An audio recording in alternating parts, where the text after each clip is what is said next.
we started Dead Air Live in November of '74, you know, Dead Air, and we said, yeah, we want to do it live, so hence the name Dead Air Live. What we did was that we just take an image like this and move it around, and think just different crazy effects, anything went.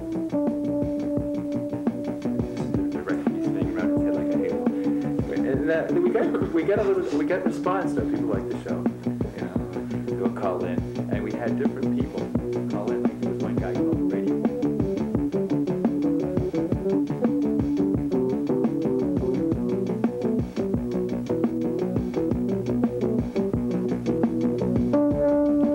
Dead Air Live expands your mind? Yeah. It blows my mind.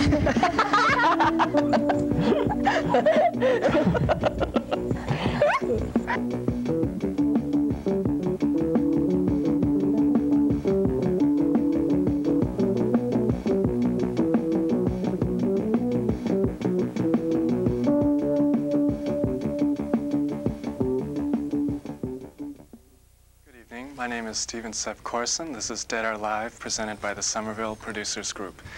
Tonight we have as our guest Professor Noam Chomsky, professor of linguistics, and for 30 years a very prominent and influential critic of American policy and of injustice around the world.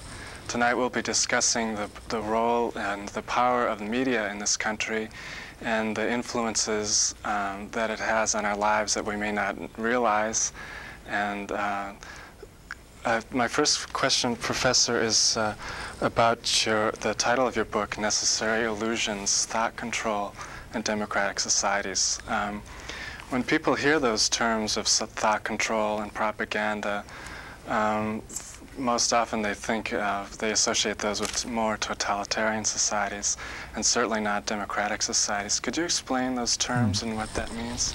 Well, actually, the basic idea is given by the title, which is actually not mine. I borrowed it from Reinhold Niebuhr, who's a very distinguished moralist and foreign affairs analyst. He was known as the theologian of the establishment. He was the guru of the Kennedys and the Cambridge intellectuals, George Kennan, and so on. And he expressed the view that it's the task of the intellectuals, people who he called the cool observers, to create necessary illusions and emotionally potent oversimplifications for the general public.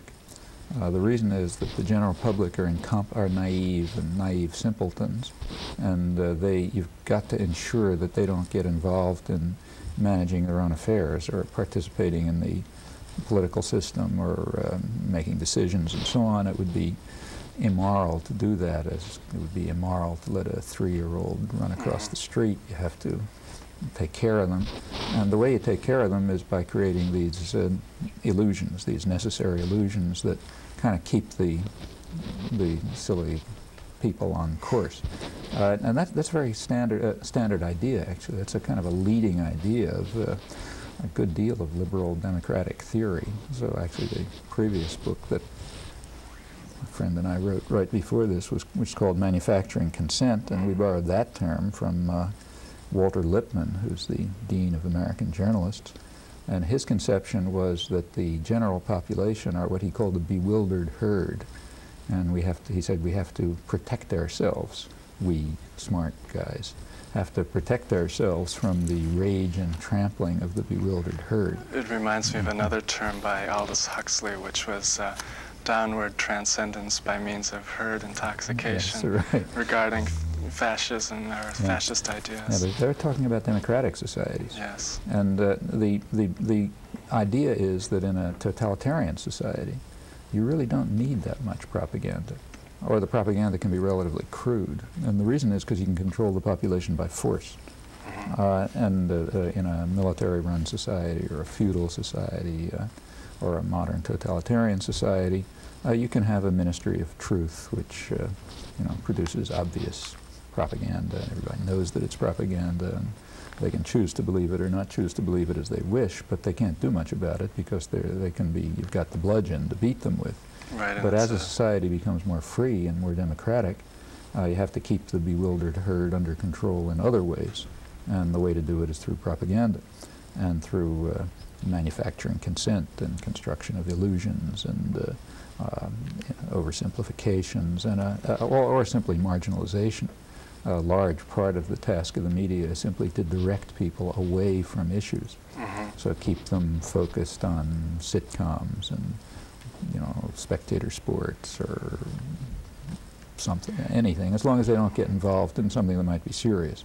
And this goes from every level, from kind of imposing the values of a highly individualistic consumer culture where the only value is individual greed and people never do anything for one another and so on. That's one aspect, all the way up to concocting a framework of a delusionary framework for the interpretation of domestic and international affairs. And different parts of the media have a different role to play in this respect. Incidentally, these ideas are not modern.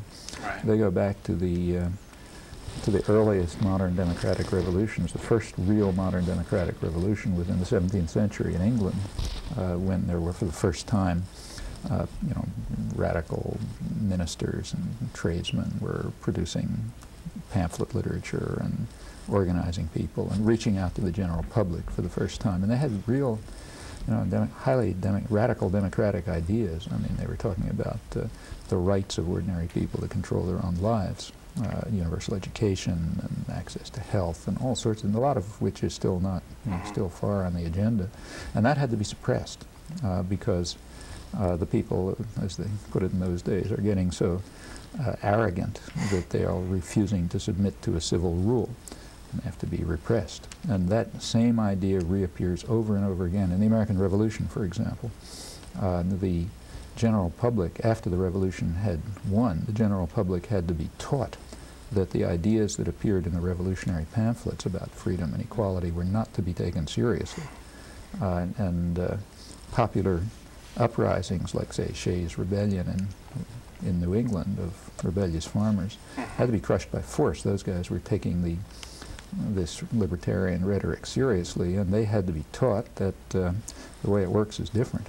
This country was founded on the idea that the people who own the country ought to govern it. That phrase is John Jay's, the president of the Constitutional Convention. Modalities had to be worked out to ensure that the people who own the place also govern it.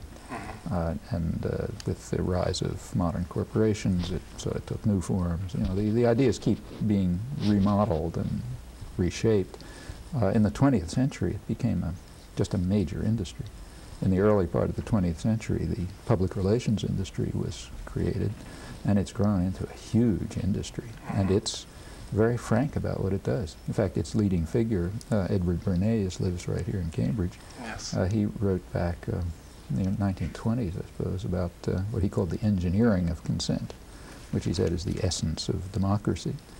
He wrote a book called Propaganda, in fact, in which he described the way you have to control people's thinking. Controlling the public mind is the concern of the advertising industry, and has been from its origins, puts lots of money and thought into their main concern, actually, is to create a public climate of support for business rule and business profitability, to break labor unions, to break the working class culture that at one time existed, and so on. Well, how would the informed public jeopardize that or threaten that? How would it jeopardize that? Well, you ask all sorts of questions, like, you know, why do we need bosses, for example? Why can't we run things ourselves? Why should there be rich people, you know, living in mansions while other people are homeless in the streets? You know, why should some people have access to health care and others starve and not have access to it? Why should we pour money into creating stealth bombers instead of using it for schools and houses? All kinds of questions immediately come to mind, and the bewildered herd are likely to ask them if they're permitted to have an honest look at the world. I mean, take, say, just the last 10 years. The general public was strongly opposed to the Reagan programs on virtually every issue by very large margins. I mean, right through the Reagan years, if you take a look at this is a very heavily polled society. The reason is that business wants to keep its finger on the public pulse, so it knows how to adjust the propaganda, in fact.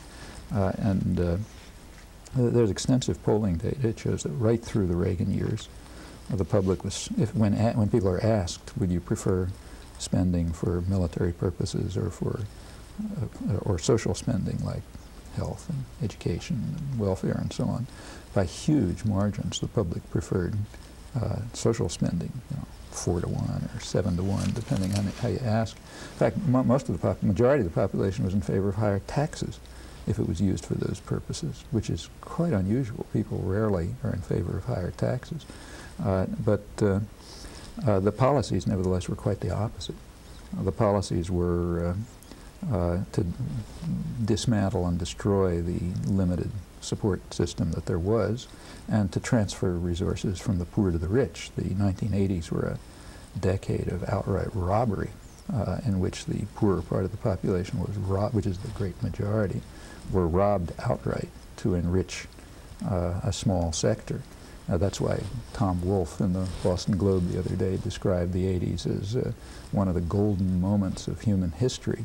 For people like him, it was a golden moment of human history. They were robbing everybody blind. And if you don't care about, homeless people and mutilated bodies in Central America and so on, well, it's just a golden moment. Look how rich I'm getting. Now, the point is that, if any of this was presented to the general public in a regular, intelligible fashion, they would want to do something about it. And in the United States, which is a relatively free society, you can't control them by force. So they better not know about it.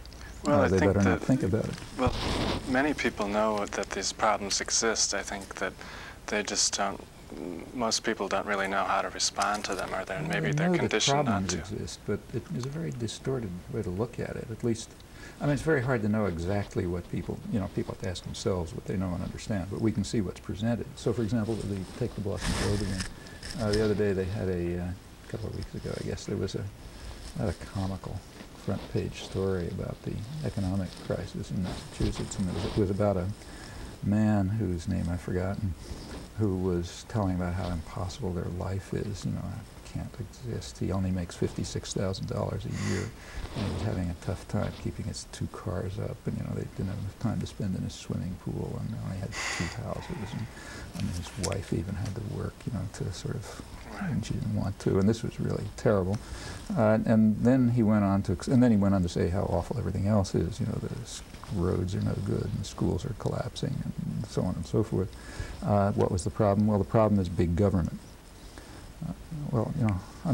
Put aside the question of what the problem is for a man who's making $56,000 a year. Let's grant he has a problem. But why is the problem big government? Well, doubtless there's corruption in government, but there's 1,000 times as much corruption in business.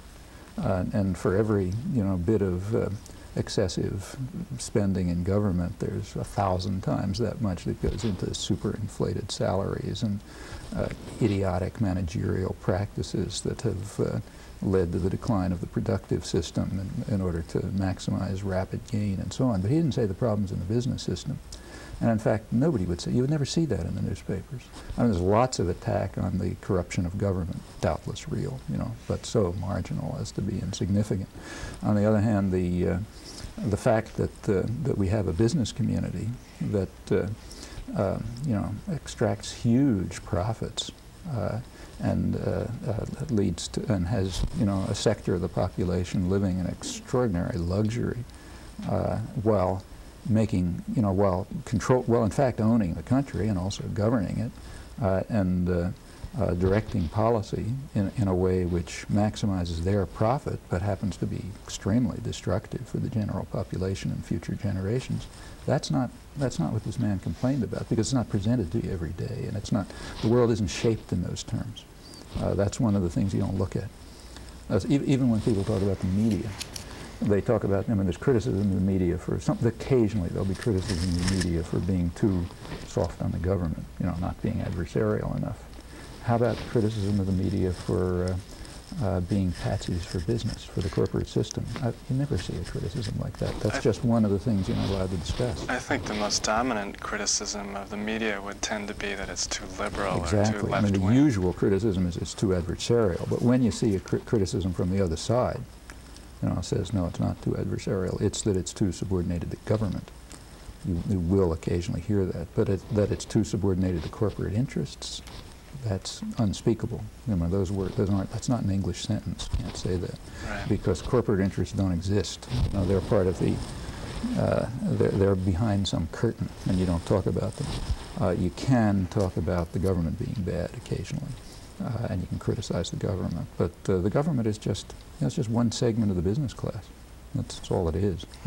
And the real problem is basically in John Jay's dictum, the dictum on which the country was founded. If those who own the country are going to govern it, which in fact is essentially what happens, you want to look at who owns it, not just that particular set of managers who happens to be running it today. Yeah, you have written that resources come from the real source of power in this country, from ownership. Those who own the productive assets of the country ultimately have the capacity to determine what else functions. Now, how, in terms of, again, getting back to the media, how would those systems be maintained or be reinforced in a daily way and how does television? It work, you mean? Excuse me? You mean how does it work out? Or? How is it reinforced if you say that that's something that is promoted or that's... Well, there are two levels at which you can discuss this, and you tell me which one you mean. One, we can talk about how how do the institutions work out so that, in fact, the picture of the world is shaped in corporate interests. That's one. And secondly, how are particular stories dealt with, or particular issues. I think I'm interested in both. I think it is. Well, the first one is pretty straightforward, and in fact, it's not very mysterious. Just simply one just simply has to ask oneself, what are the media? Okay, so what are the major media? Let's take, say, the television channels or the cable channels or the big newspapers and so on. What are they? Answer, very simple, they're big corporations. In fact, for the major media, huge corporations.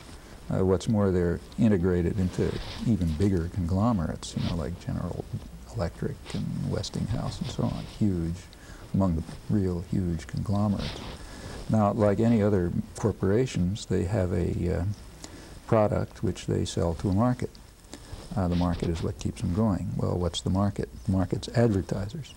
That's what funds the media. They're not funded by people who read them or look at them. Like when you turn on the tube, CBS doesn't get a cent out of it. They're financed by the advertisers. In fact, same with newspapers. You may pay 50 cents, but usually they lose money for every issue that they sell. It's the advertisers who keep them going. So what you have is big corporations selling a product to other corporations. Well, what's the product? The product is audiences. If you sell upscale audiences, you get more profit because there's no point advertising a Mercedes in the slums. So if you want to you want to sell a good product that's going to make a lot of money, you sell rich audiences, privileged audiences. And in fact, that's what the one sector of the media, like the national media, basically, the New York Times, the Washington Post, those things, and the Boston Globe for that matter, they basically are selling privileged audiences. And they're the ones who set the agenda.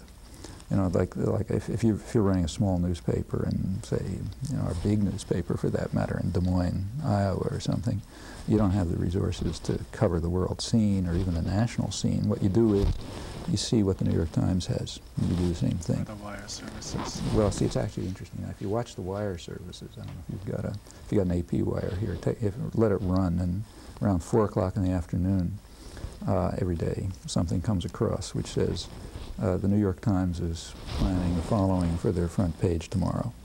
Every editor in the country sees that and he says, okay, here's the news for tomorrow, X, Y, and Z, because that's what the New York Times is doing.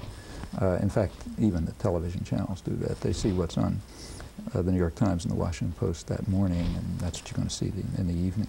They're a little more independent than a small newspaper, but that's the way the thing works. So there is a sort of a core of kind of agenda-setting newspapers.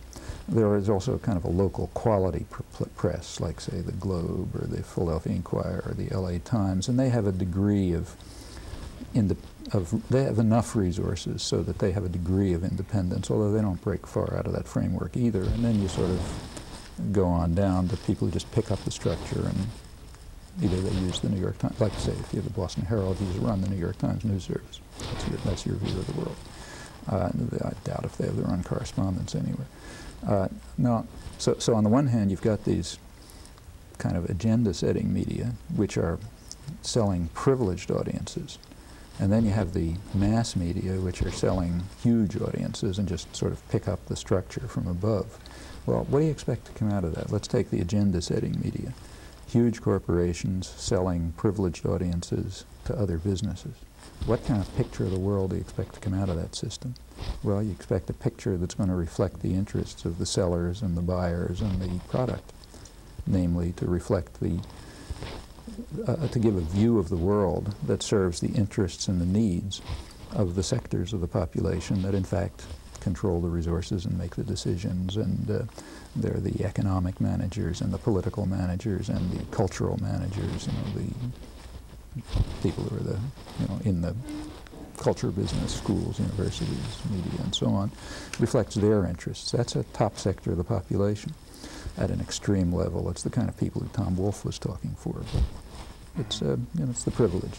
Now let's take the other sectors of the media, and they have a job. I mean, their job is to. Those media have their job is first of all to set the agenda in a way which will serve those interests, pick the stories, frame them, suppress them, modify them in such a way that it will serve the interests of privilege, which they do, but also to indoctrinate their own audience. They got to indoctrinate them, because those people, the people in decision-making positions, they have to accept the values and the interests and the understanding of the real bosses, the people who actually are the corporate management and ownership. Well, it would seem to me that that class that you say that some of this is being directed to is small and probably, in fact, is becoming smaller. That very wealthy class, whereas the larger and expanding part of the population would be a lower class or middle class. And see, the real mass media are directed to the what I've been talking about so far is maybe 20% of the population, which is subordinated to the interests of a few percent who really own the resources. What about the other 80%? Well, they're the ones who are fed the rest of the media. And the task of the media, as far as they're concerned, is in part to just inculcate the right patriotic slogans and make sure they don't look at the wrong things, like people enriching themselves at their interest and so on. You put that away. But besides that, just divert them. Divert the bewildered herd and make sure that they don't get involved in anything that might be unfortunate, like running their own affairs. So, so basically a large part of the media is diversion, and it's also isolation. You want to make sure that everybody's alone. Each person is sitting alone in front of the tube. You don't support one another. You don't have any organizations where you get together and try to work things out and do things. Unions, for example. I mean, one of the major propaganda, very conscious propaganda efforts of the public relations industry was to destroy the unions. When did that begin? That began, well, actually the United States has a very violent labor history. So it began way back. In fact, and we also have a highly class-conscious business class. In fact, if you read the business literature, it's kind of like Marxist literature. It's all about class warfare and the masses and so on, except they're on the other side. You got to win the class war, by suppressing the masses, and they're worried about the power of the masses and so on. It's the only place in American, reading material where it reads like kind of vulgar Marxism, except upside down. Back in the 19th century, from the 19th century, there's been a real battle. Now, American labor lost it. I mean, there was a long war, and labor struggled for a long time to gain things like, say, the 40-hour week. Finally gained it, but no longer. In fact, unionization has declined very far, and what's more, the working class culture has declined. The extent to which this is, just take, say, for example, May Day. If you ask people, I ask my classes every year, and, April 30th, what's tomorrow? And it's the day when you dance around the maypole or something. The United States is, I think, probably the only country in the world where May Day is not a working class holiday. Everywhere else in the world, May Day is a working class holiday. Well, what's it celebrating? What May Day is celebrating is it's a holiday established by the international working class movement in solidarity with the struggles of American workers. It was in solidarity with the struggles of American workers for an 8-hour day over 100 years ago. Now, the United States is the only country where it's not celebrated. In fact, we have a working class holiday. It's Labor Day. It's a day when you go back to work. Right. That's at the end of the summer. That's when the summer's over. Now, forget fishing. You go back to work.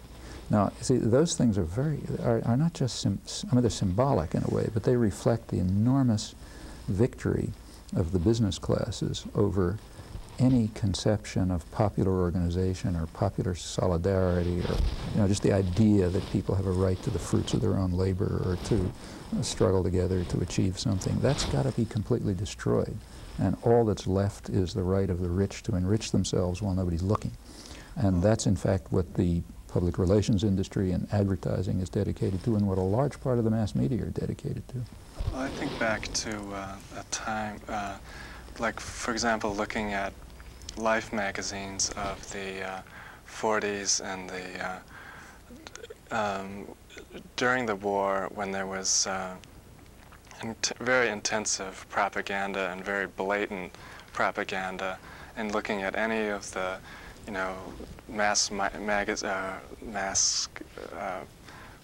magazines of that time, for example, as I said, Life magazine, there's very intensive propaganda about, characters of Hitler and so on. And I think immediately after that, and in the 30s, there was a bit of an experiment with socialism in this country, at least on one level. But then immediately after the war, again, to look at some of these magazines and see the intensity of the propaganda effort to shift people's values and to much more of a consumer orientation and so on. Associated incidentally with a big attack on unions, starting right after the war, and an effort to roll back what had been gained by the working class and the poor during the 30s. And women's roles. It was very self-conscious. I mean, the business literature is full of discussion of how to do it. They had begun in the late 30s working out one thing was called the Johnstown formula, which was a technique that was used to break a major strike in 1937 by enlisting public opinion and using the media, in fact, to undermine popular support for the strikers and what they were fighting for, which was in fact the interests of most of the population. That was considered a big success. During the war, of course, this was all put on hold because he had another job. But immediately after the war, there was a major attack by business, government, the intellectual classes, and so on, to destroy the unions, the working class culture, solidarity, popular organization, and to restore centralized power at the hands of the privileged. That led to the quiet period of the 50s. When popular movements began again in the 60s, the same thing happened. In fact, there's a very interesting book that everybody ought to read called The Crisis of Democracy, put together by a group called the Trilateral Commission, which is basically the international liberal establishment. At what time was that? This was 1975. And it's the people around Carter. In fact, Jimmy Carter and virtually his entire administration came out of that. So it's the kind of liberal wing of the international ruling class. Trilateral meant United States, Europe, and Japan. And they were all concerned with the same question. They were concerned with the ferment of the 60s, when our crisis of democracy arose. Well, what was the crisis? Now, if you read it, it's very, very enlightened. They were talking to each other, so everybody was very frank. Nobody was expected to read this book. The crisis was that people were organizing. Sectors of the population that are usually passive and apathetic were beginning to enter the political arena. Ethnic minorities, women, young people, poor people. I mean, people were just getting together and trying to organize and get into things and put. Within the Democratic Party as well, after the crisis in the 1968 election and everything that happened in Chicago, by the 1972 election, there was at least temporarily, the party had been restructured in order. Yeah, and that was called the crisis. The crisis was that democracy was beginning to work. And in fact, the spokesman for the United States, who happens to be a big professor at Harvard, Samuel Huntington, he said that he described sort of the good old days when you didn't have a crisis. He said Truman had been able to run the country with the assistance of a small group of Wall Street lawyers and bankers. Then there was no crisis. Everything was the way it was supposed to be.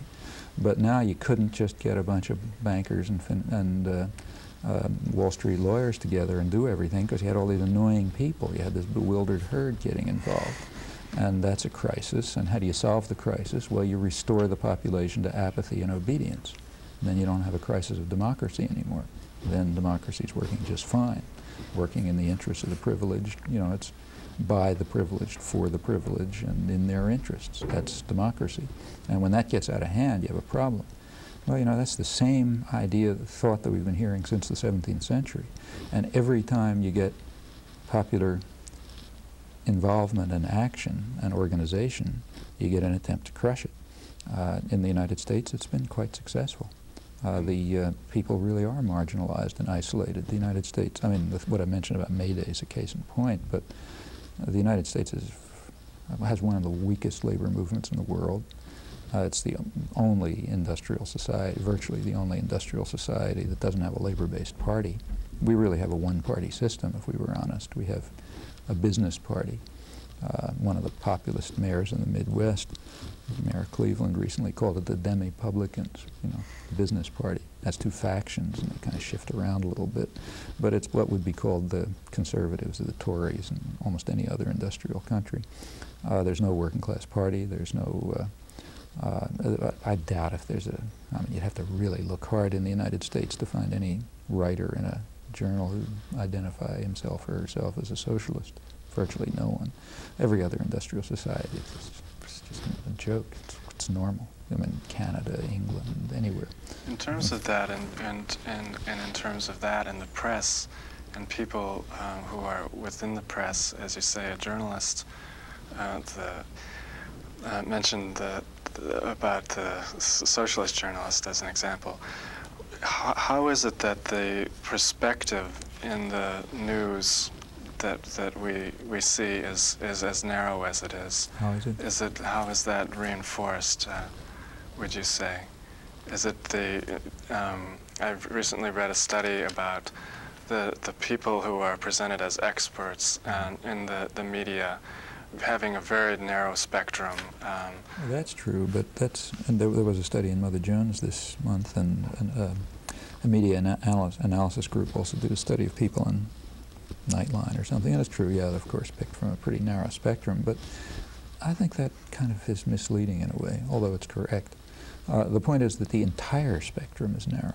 Yes. So, for example, I mean, I've done a lot of, well, for example, in this book, I do some analysis on various issues. So, you know, the big foreign policy issue of the 1980s was Nicaragua, what do you do about Nicaragua?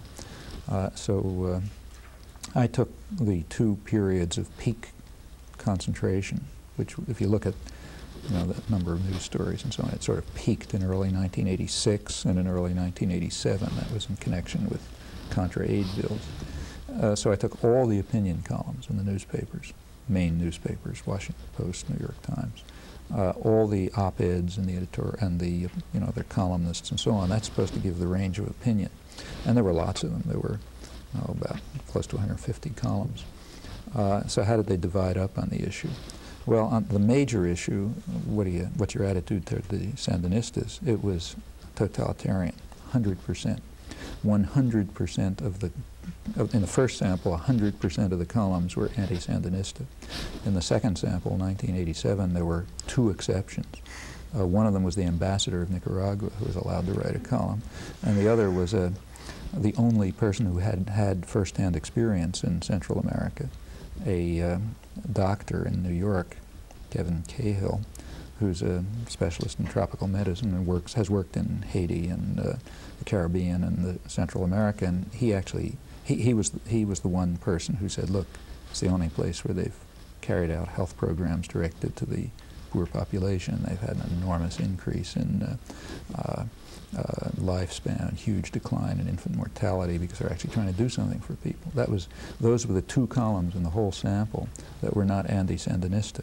Now, you know, that's the kind of unanimity you get in a totalitarian state. Now, furthermore, it's kind of interesting to see the topics that weren't mentioned. Like, you know, whatever your attitude may be toward the Sandinistas, there's one rather striking property that differentiates them from, say, the government of El Salvador and Guatemala or even Honduras. Namely, they don't slaughter their own population. In El Salvador and Guatemala, and even to a lesser extent Honduras, the government's essentially run by the army. And the army's a gang of murderers, you know, U.S.-trained and U.S.-supported murderers who've killed tens of thousands of people. There's been a huge, massive slaughter there. Well, whatever you think about the Sandinistas, they haven't done that. So how much, in fact, their record is much better than even Honduras in this respect. Well, how much coverage did that get? Answer, not one phrase in all of the columns. That shows how important mass slaughter and terror and torture are for elite values. Another factor which is not in question is that the Sandinistas, again, whatever you think about them, did carry out social reforms, and they had quite a significant impact until they were cut back by U.S. terrorism. How much did that get? Well, you know, scattered phrases, maybe in the first sample, 2 phrases in a very negative context. In the second, the 2 columns I mentioned indicated it. That shows how important social reform are. The third point that is interesting is international law. I mean, the World Court ruled that U.S. actions in Nicaragua were criminal, that we were engaged in the unlawful use of force, and that the embargo was illegal, and that what we're calling humanitarian aid is military aid. Now, that's the highest world tribunal, you know, the International Court of Justice. How much attention was paid to that? Virtually zero. You put all this together and you get a picture. I won't go on. You get a picture of a society which is virtually totalitarian in its conformity to the needs of power, which cares nothing about terror and violence as long as it's carried out for a constructive purpose. In fact, you mentioned in your book about, a lecture that there was accusations of aiding the guerrillas from Colombia that were just completely fabricated. Yeah, I mean, there was a big story in the New York Times ran a big series on Nicaraguan support for guerrillas in Colombia. Colombian government denied it, said there's nothing like that ever happened. That was never reported, and they continued to publish the accusations. It got to the point where they even had a big editorial a couple of months after this event, which denounced the Sandinistas for support for the guerrillas, and it said, in fact, they had a mass. They carried out a mass in Nicaragua for the guerrillas, some of them who'd been killed in an army operation. A reader in Arizona was curious about that, and he wrote the New York Times a letter asking them if they could give him some information about this mass.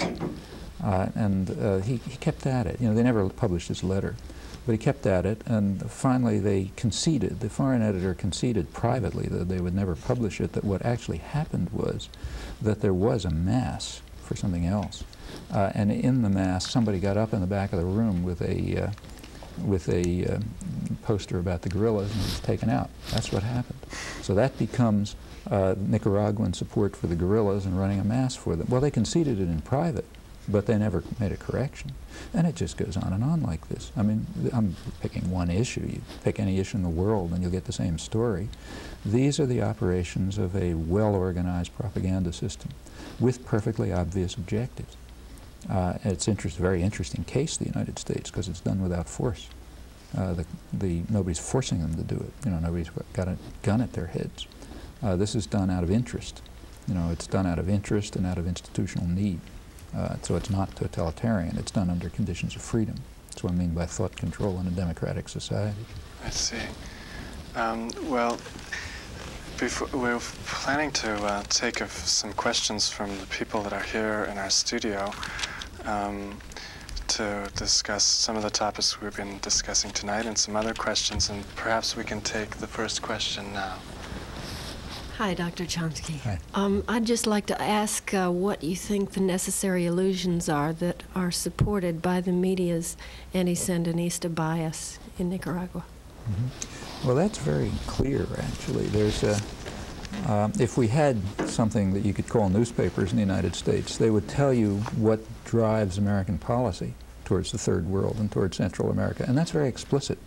This is a free country. You can, the major planning documents have been declassified. You can find out what they say, and here's what they say. They say that the major threat, they say that the roots of American policy in Latin America are the primary root is the economic root, the trade and investment there. They say that the major threat to U.S. interests is what are called nationalistic regimes, which are responsive to the needs of the masses of the population for improvement in living standards and diversification of production for domestic needs. Why is that a threat? Because we have to impose a climate favorable to private business, including guarantees for repatriation of profits for foreign investment. It says we have to protect our resources. And the documents say right back, including the doves, people like George Kennan, we have to support police states if necessary because liberal regimes will be too indulgent to people carrying out these negative actions. Well, it goes on and on like that. This is repeated over and over again in the highest level planning documents.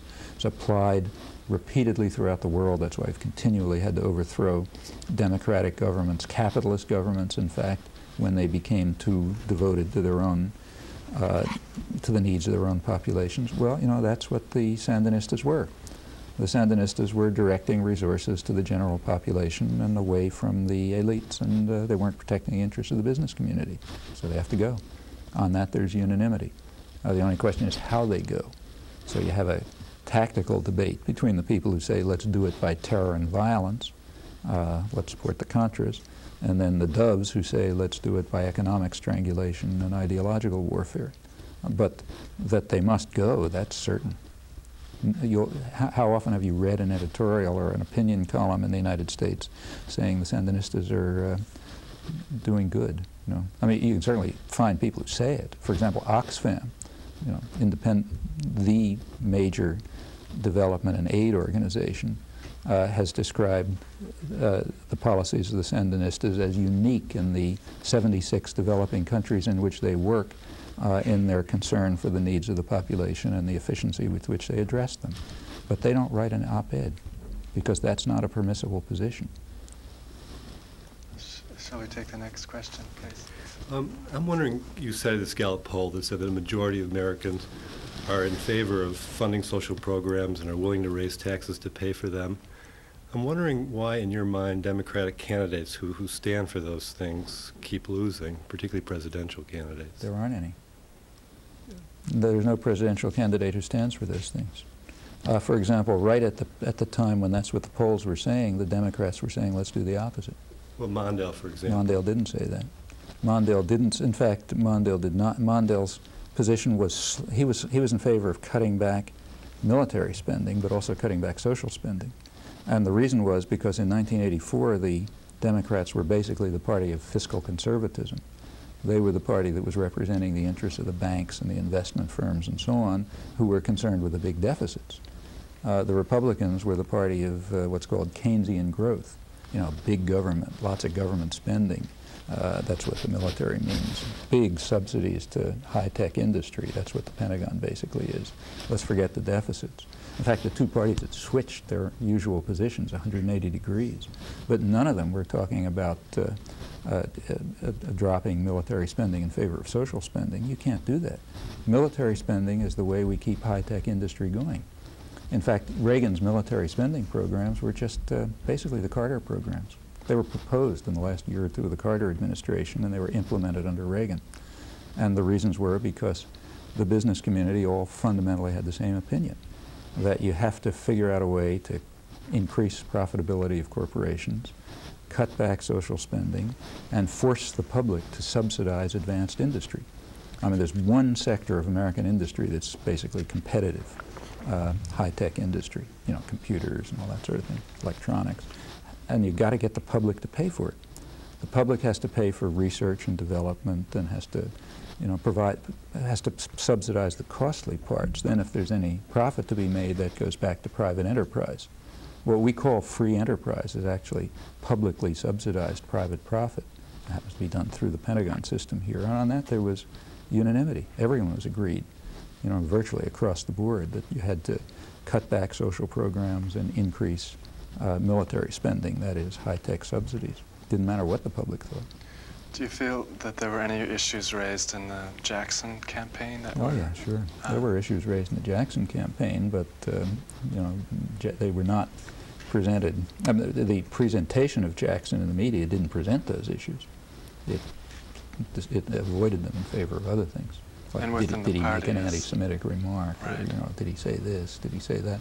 But not what the populist content of the programs was. Next question, please.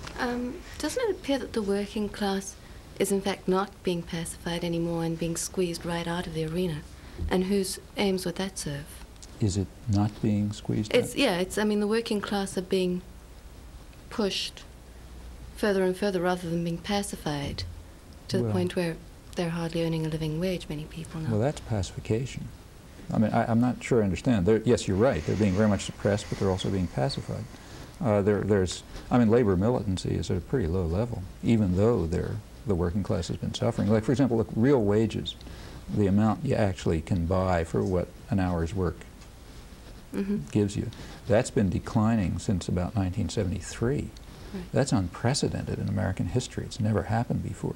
Meanwhile, the richer sectors of the population, especially in the 80s, their incomes have been going way up. Their economic value has been going way up. Nevertheless, the reaction, the working class, the reaction to this on the part of the working class and the poor is pretty limited. I mean, it's not zero. Isn't that fuel for something to happen eventually? Pardon? One would think that is fuel for something to eventually. Well, I mean, the point of the goal of the cultural system is to prevent it from happening by preventing people from even seeing it. So I don't think people are in general aware of the fact that living standards for the mass of the population are regularly going down, and that it's going to be even worse in the future because the enrichment of the rich is taking place at the expense of future generations. That's what the deficits amount to. But that's not presented. I mean, if you look at the figures, you can see it. In fact, if you look at your lives, most people can see it. But they are not presented with this characterization of the world on a daily basis. You may find an article on page 78 someday that says something about it. But what is not presented is this ought to be this ought to be up front. This ought to be the headlines. Ought to be presented daily, so you see what's happening to your world. And that's not being done. If that were happening, you probably would get labor militancy. Next question. Well, I suppose my question follows from that. I'd like you to describe the marginalization of the criticism. It's not merely lack of access. There's a whole host of things that are happening in order for these things not to be brought to everyone's attention. How does it work? Yes. The marginalization? Well, there are plenty of critics around, but they occasionally talk on community access TV, yes. TV or on community-supported radio stations. For example, around the country where there are listener-supported radio stations, I don't mean like WGBH where you send in your $10 and they do whatever they feel like, but I mean really community-supported radio stations where you send in your $10 and then you play a role in deciding what they do and there's interaction.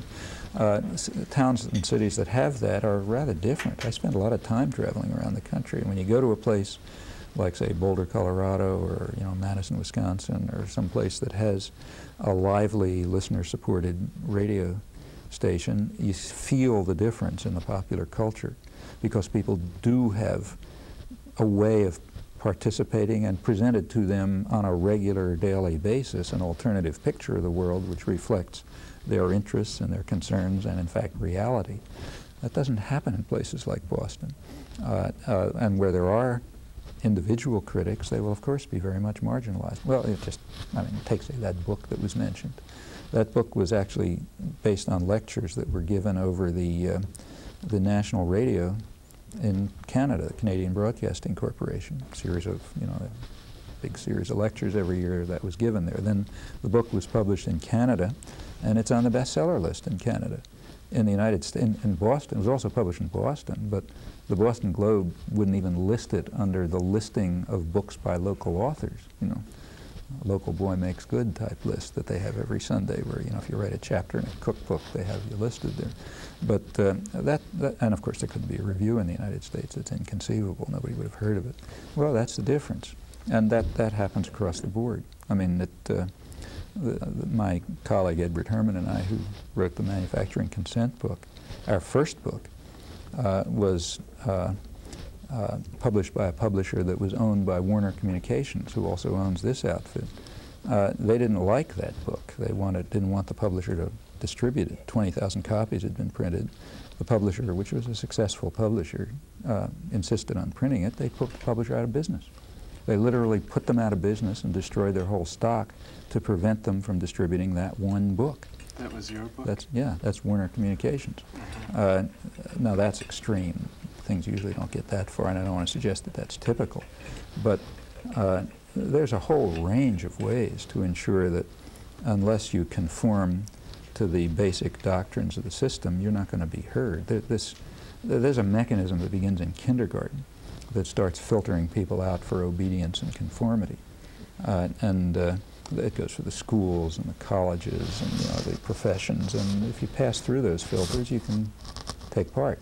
And if you start deviating, you'll be cut off. Let's take our next question, please. Yeah, I'd just like you to comment on, well, this is an observation. I think probably the people who most buy the necessary illusions are probably the ones who would be most surprised to be considered in the bewildered herds. Like people who feel that they're educated, probably make $56,000 a year, etc. My take on things is that marginalized groups don't buy the necessary illusions, and their jargon and everything else reflects that. Could you comment on how you think their role could be, you know, the role of marginalized groups in the United States? And remember, the marginalized groups is the large majority of the population. Fragmented, yeah. I mean, fragmented, but put them together, that's the overwhelming majority. I think your point is right. I mean, it's kind of hard to prove because the polls don't ask the right questions, but my impression is exactly like yours, that the educated part of the population is the most indoctrinated and the most deluded. And I think there are good reasons for that. I mean, they're the ones who are subjected to the indoctrination regularly on a daily basis. To be educated means to be bombarded with propaganda, distortion, illusions all the time. For most of the population, you see what's in your lives, and you can't be deluded about the things I've just been talking about because it's right in front of your nose. You know, and you're not bombarded by the regular propaganda because you're considered too unimportant. You're just pushed to the side.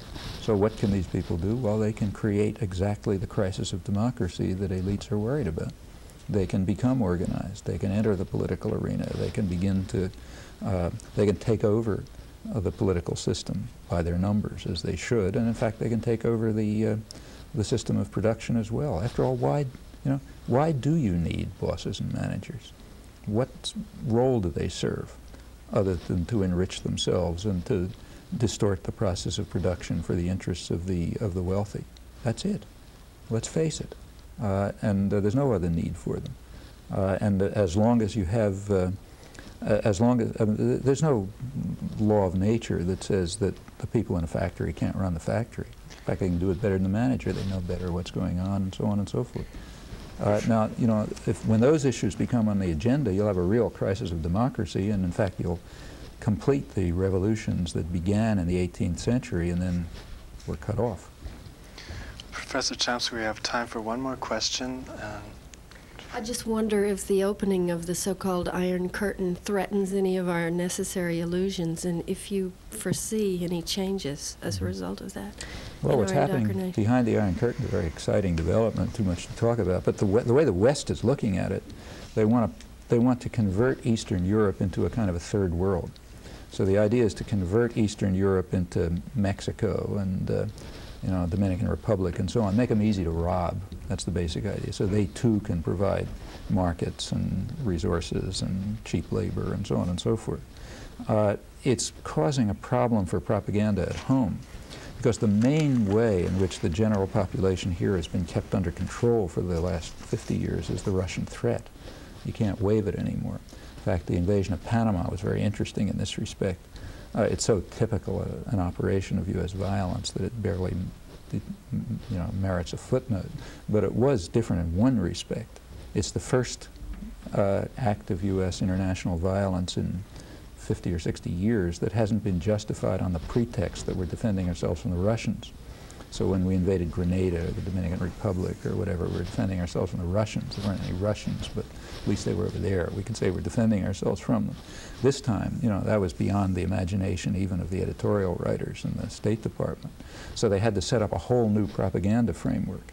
And in fact, it's interesting the way it worked. This problem was foreseen a couple of years ago. And as soon as the United States decided that Noriega, who had been their thug for decades, they decided that he was getting too independent and he had to go. The media took the cue and they began a process of demonization. He's a minor criminal by the standards of the people the United States supports. He looks like a choir boy. But they turned him into the major monster since Attila the Hun. The drug war, which is a complete hoax in my opinion. Drugs is a serious problem, but the drug war is not directed to it. The drug war is largely designed as a way of controlling the American population. Can't terrify them by the Russians, terrify them by, narco something or other. This was used. So Noriega is a minor figure in the drug system, less significant than George Bush for that matter, and certainly less significant than the bankers who were being put back into power in Panama. But he became, he was somehow turned into the center of the international drug cartel. Well, this huge propaganda operation has been going on for a couple of years, and by the time they've tried various ways to get rid of Noriega because he was too independent, and Panama has to be under a docile, pliable government so that we control the canal and so on. By the time they decided to invade, Ted Koppel could get up and say he's a member of the fraternity of international villains who Americans love to hate. Sure, after several years of demonization. Why did they love to hate him in 1989 and 1985 when he was our boy? He's just as much of a thug then as he is now. Ted Koppel didn't ask that question, because to ask that question would be immediately to see the necessary illusions crumble. Well, that's the kind of problem that the U.S. propaganda system is facing and will continue to face, with the inability to conjure up the Russian threat whenever it's needed to justify more military spending at home or more intervention overseas or whatever. Professor Chomsky, I'm afraid we're out of time. I very much appreciate your comments and the questions from our audience.